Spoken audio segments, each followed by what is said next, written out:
News, सच जरूरी है। दर्शकों नमस्कार, मैं हूं श्रद्धा तिवारी और आप देख रहे हैं MNS न्यूज टीवी। तो आइए देखते हैं छत्तीसगढ़ से आई हुई खास खबर। एक नजर आज की हेडलाइंस की ओर। दुर्ग भाजपा पर ओक्षी राजनीति करने का आरोप। यादव की महफिल एक शाम आपके नाम। अध्यक्ष जितेंद्र कुमार साहू ने लिया पदभार ग्रहण। तो आइए देखते हैं खबरें विस्तार से। दुर्ग भाजपा पर ओक्षी राजनीति करने का आरोप। छत्तीसगढ़ के दुर्ग में नगरीय निकाय चुनाव के बाद अब राजनीति गरमाने लगी है।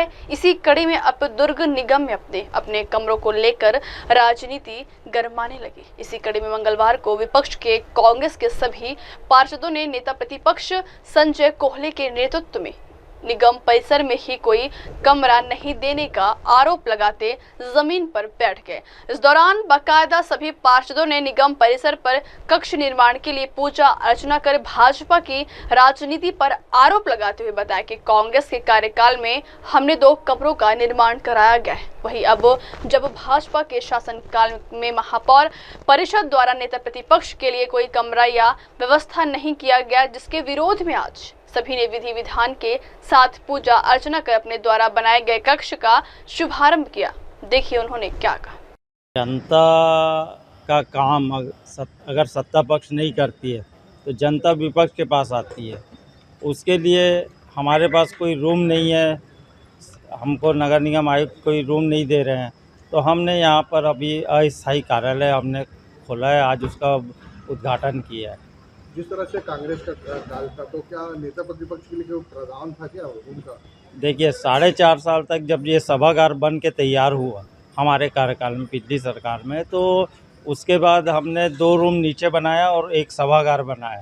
उसमें नेता प्रतिपक्ष का रूम था, 1 रूम कॉमन पार्षदों के लिए था, 12 MIC और 1 नेता प्रतिपक्ष 13 के अलावा जितने 47 पार्षद बसते हैं उनके लिए कॉमन हमने रूम बनाया था, क्योंकि वो भी आते हैं तो अपने वार्ड की समस्या के लिए तो कहीं ना कहीं भटकते रहते हैं, इसलिए हम लोगों ने उनको बनाया था।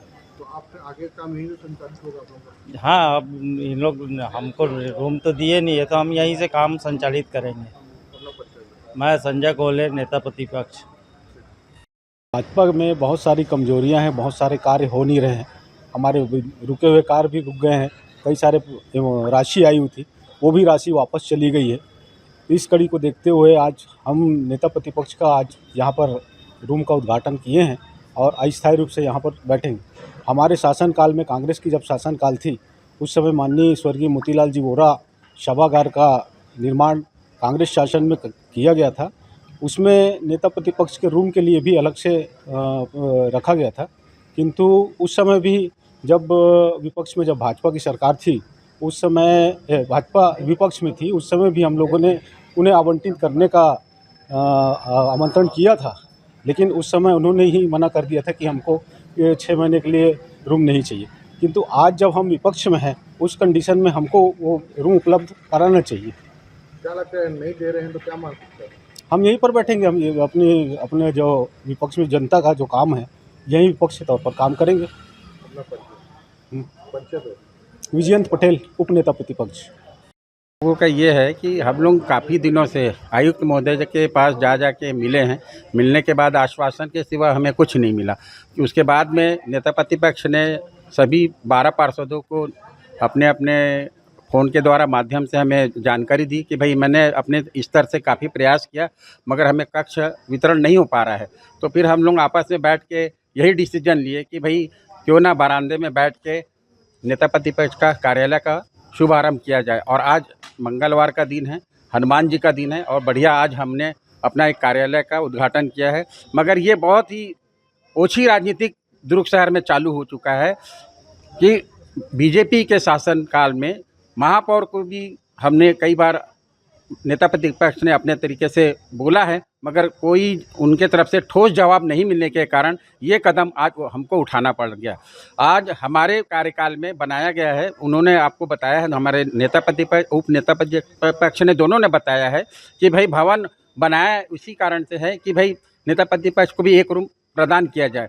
मगर यहाँ ऐसा लग रहा है कि बदले की भावना, मतलब ये भावना लेके बीजेपी के जितने भी पार्षद हैं, महापौर हैं, सभापति हैं, ये मानसिकता बहुत ऊंची मानसिकता दर्शाता है। पूरे दुर्ग शहर के लिए शर्मनाक बात है ये, और हम चाहते हैं कि आने वाले समय में इन्हें जनता मुंह तोड़ जवाब देगी।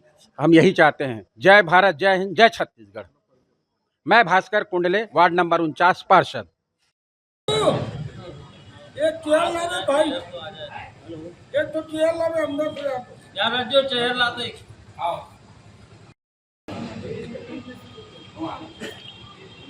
बंद है रास्ता, सबसे बड़ी समस्या यही है। अब ये पूछिए कि बृहदश्वा मरुतः पश्चिमात् दूरचक्षसो विश्वे नो देव अवसागमन्यः भद्रं गणेभ्यः शृणुयाम देव भद्रं पश्येमाक्षवृत्राः स्थिरैरङ्गैः स्पष्टवाक्कुं सतनु भ्रवशन्महदेव महतञ्जलायुः शतमिन्नु शरदो यहाँ बैठे महाराज भी आ गए। चलो देखो आ रहा है, सबका आ रहा है।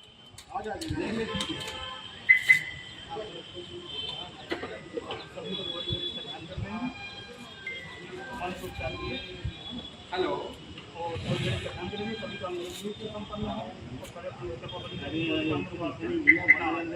हरि ओम ओम सत्येन्द्रो वृतस्रवा।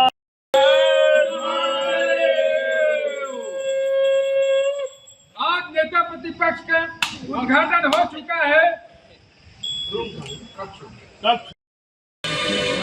देखो मेरा बोल देता हूँ। वित्त मंत्री पहले खिला।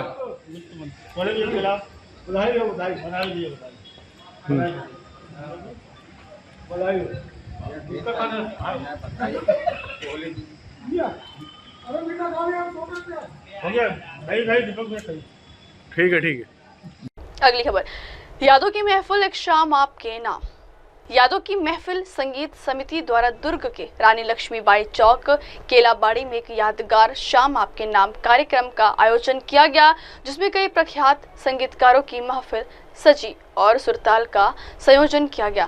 कार्यक्रम की शुरुआत दीप प्रज्वल के साथ हुई। इसके बाद सभी अतिथियों ने मौन धारण करके पहलगाम में शहीद हुए भारतीय नागरिकों को विनम्र श्रद्धांजलि दी। कार्यक्रम के दौरान अचानक बारिश ने भी काफी परेशान किया। उसके बाद भी गायकों और संगीत प्रेमियों के जुनून ने प्रोग्राम को उत्साहपूर्वक बढ़ाया।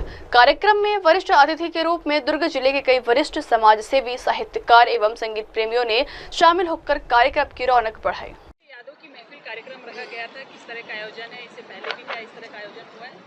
नहीं, यादों की महफिल का पहला प्रोग्राम था जो बहुत ही सक्सेस रहा, और हमारे प्रोग्राम में काफ़ी ऑडियंस भी थे और बहुत अच्छे सिंगर, बहुत अच्छे कलाकार थे, और प्रोग्राम तो बहुत सक्सेसफुल रहा, बहुत बढ़िया रहा। कितने सिंगर लोग थे? हमको लगता है 7-8 सिंगर थे, और फीमेल भी सिंगर जो हमारे बीच में थे 5-6 थी, और बहुत सारे लोग। मुख्य अतिथि के रूप में हमारे जनाब कैलाश बरमचा जी थे, और हमारे रौनक जमाल साहब थे, श्रीमती अलका बागमार थी, और उदयवान पटवा जी थी, और रुबीना हमीद खोखर जी थी, और भी हमारे बहुत सारे लोग हैं। हमारे कैप्टन साहब हैं CISF के, बहुत सारे लोग हैं, और ये बहुत सारे हमारे मुख्य सचिव चीफ गेस्ट थे जिनका मैं नाम नहीं जानता हूँ। बहरहाल बहुत लोग हमारे बीच में थे, बहुत अच्छा माहौल रहा, बहुत अच्छा प्रोग्राम रहा। और बिल्कुल बिल्कुल, हमको लगता है साल में 2-3 बार हम लोग इस टाइप का प्रोग्राम करते रहेंगे। और ये पुलवामा, इसमें हमारे जो भी शहादत पाए हैं उन लोगों की याद में ये प्रोग्राम हम लोगों ने किया है, और प्रोग्राम बहुत सक्सेसफुल रहा, बहुत ही बढ़िया रहा।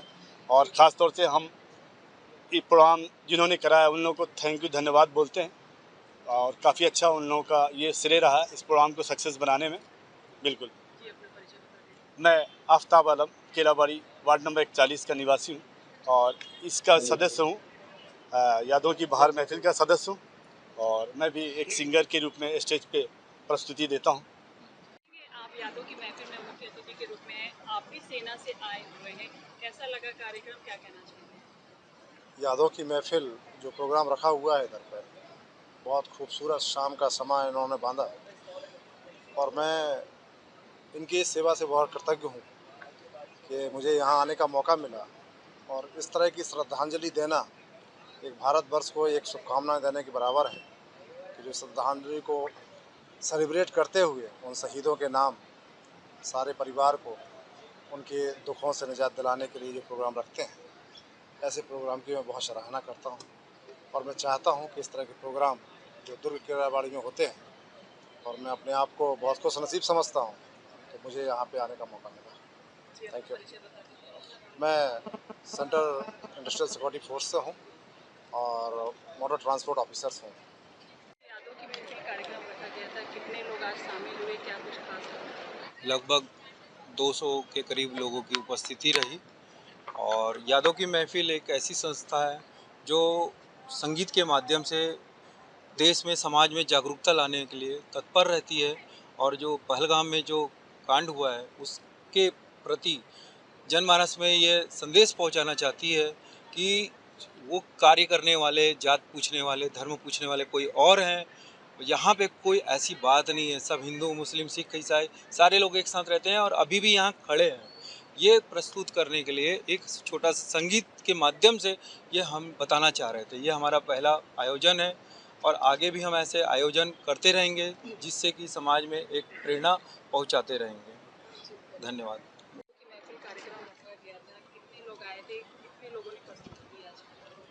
यादों की महफिल ने आज कश्मीर के पहलगाम में जो लोग शहीद हुए हैं उनकी याद में ये प्रोग्राम रखा था, क्योंकि वो गए थे तो कश्मीर घूमने, लेकिन वाकई में वो यादें बन गई। मैं यादों की महफिल के सभी पदाधिकारियों को बधाई देता हूं और उनका धन्यवाद करता हूं कि उन्होंने उनकी याद में ये प्रोग्राम को रखा।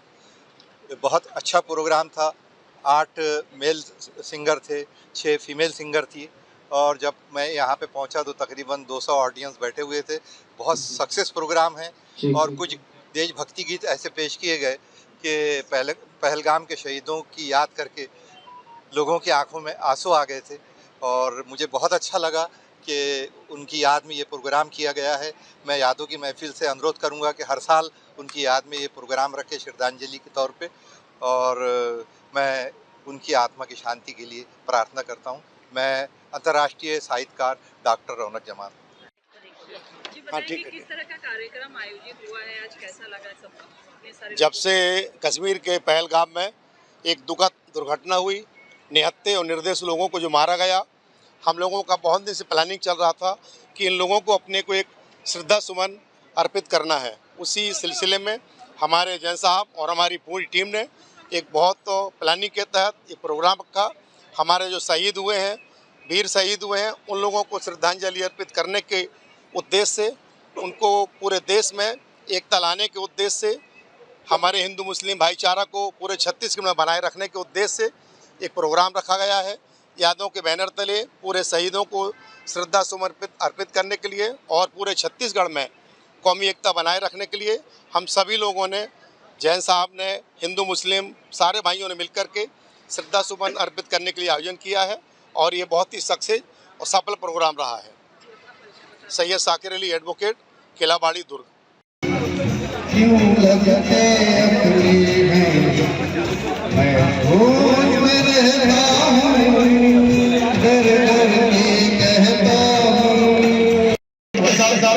हम फिर से दोबारा चालू करेंगे और ये सिलसिला चलता ही रहेगा। रात आपकी है, कलाकार आपके हैं।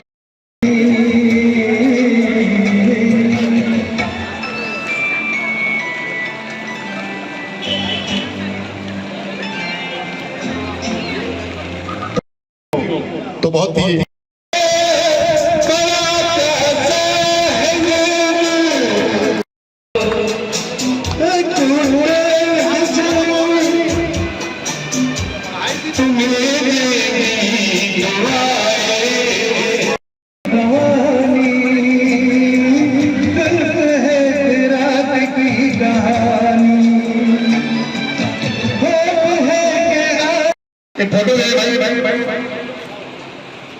फोटो बहुत इसी शेर के याद में इस्तेमाल करता हूँ।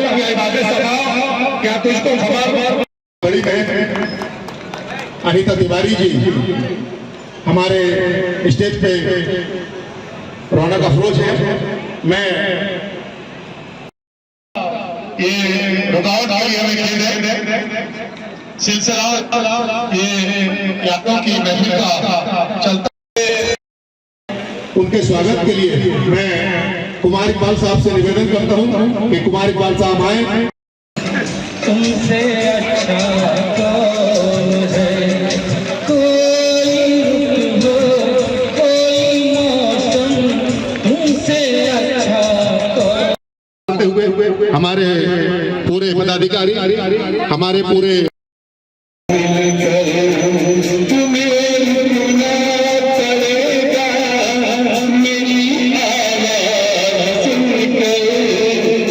अगली खबर, अध्यक्ष जितेंद्र कुमार साहू ने लिया पदभार ग्रहण। तिलघानी विकास बोर्ड के नवनियुक्त अध्यक्ष जितेंद्र कुमार साहू के पदभार ग्रहण एवं अभिनंदन समारोह आयोजित किया गया है। इस अवसर पर छत्तीसगढ़ के मुख्यमंत्री विष्णुदेव साय, उप मुख्यमंत्री अरुण साफ तथा वित्त मंत्री माननीय ओपी चौधरी की गरिमामयी उपस्थिति ने कार्यक्रम को और अधिक गौरवशाली बनाया। साथ ही CSIDC के अध्यक्ष राजीव अग्रवाल भी कार्यक्रम में उपस्थित रहे। इस समारोह में क्षेत्र के कई सम्मानीय जनप्रतिनिधियों ने भी अपनी उपस्थिति दर्ज कराई, जिनमें अहिवारा विधायक राजमहंत डोमनलाल कुर्सीवाड़ा, विधायक मोतीलाल साहू, दीपेश साहू, ईश्वर साहू और गजेंद्र यादव विशेष रूप से उपस्थित रहे। सभी ने मिलकर जितेंद्र कुमार साहू का पुष्पगुच्छ और सम्मान चिन्ह भेंट कर अभिनंदन किया।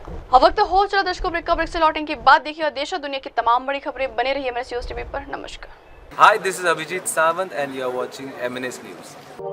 आप देख रहे हैं MNS न्यूज, सच जरूरी।